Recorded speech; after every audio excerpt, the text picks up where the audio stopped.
Manomboka eto kosa sika dia iroso ao anatin'ireo vaovao mahakasika indrindra ny francophonie herinandro mialohan'ny andraisan'ny Madagasikara ny fivorian-dehibe izay fivoriana lehibe tokoa izy ity raha ho an'ny tany mampiasa ny ampahany na manontolo ho an'ny teny frantsay dia efa tomombana ny amin'ny 7.9 isanjato ny fandraisantsika izany raha ny fanazavana ny entin-dramatoa Atala Beatrice ministra ny raharaham-bahiny malagasy nisy moa ny fivoriana farany tamin'ity androany ity ny arahan'ireo mpikarakara rehetra ao anatin'izany fivoriana izany toy izao mitatitra momba azy ity.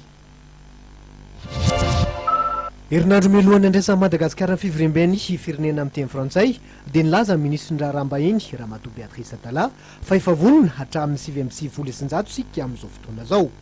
Io ny fantatra nandritra ny fivoriana farany natokana efa nakalozam-baovao eo amin'ireo ministera voakasika ny maso ivo ary ny mpitandro ny filaminana tetsy amin'ny ministera ny raharaham-bahiny etsy anosy.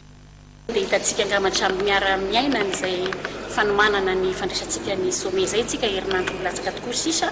dia za teteny hoe ngamba 8,5% sisa na ray isanjato sisa ngamba ny tsy vita zay tsy vita zay moa zany dia ny pitsopitsony marobe amin'ny hoe mifanatsarana ny endrika fa raha ny fotodrafitrasa zay na ny andalovana na ny andraisana ireo filoham-pirenena dia efa vonona amin'izao fotoana izay. Ny eto aminay amin'ny raharaham-bahiny moa zany dia amin'izao fotoana izao dia mandrindra ny fahatongavany roplanina indray zay zany zao dernière ligne droite izao ny satria avy eto amin'ny raharaham-bahiny no angatahany zareo ny roplanina hoentiny zareo sy ny garde-corps zay hoentiny ka mitondra basy dia misy ny taratasy zay sy maintsy arindra atao raharaham-bahiny azahoana ihany koa ny fankatoavan'ny ministère ny défense ary dia ho alefany amin'ny ministère ny transport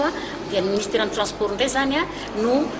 mandrindra ny fahatongavan'le embouteillage ny roplanina eny amin'ny abakabaka eny rehefa ho tonga ny fotoana hatongavany zareo. Mpitondra fanjakana 430 ministra ny raharaham-bahiny 530 ary organisation internationale misa folo no fantatra fa ho avy eto Madagasikara ny 1 hatramin'ny 7 novambra ho avy zao.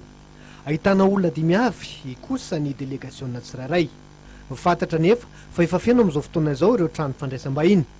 Ny zavatra anaovako antsoavo ngamba ny eto androany dia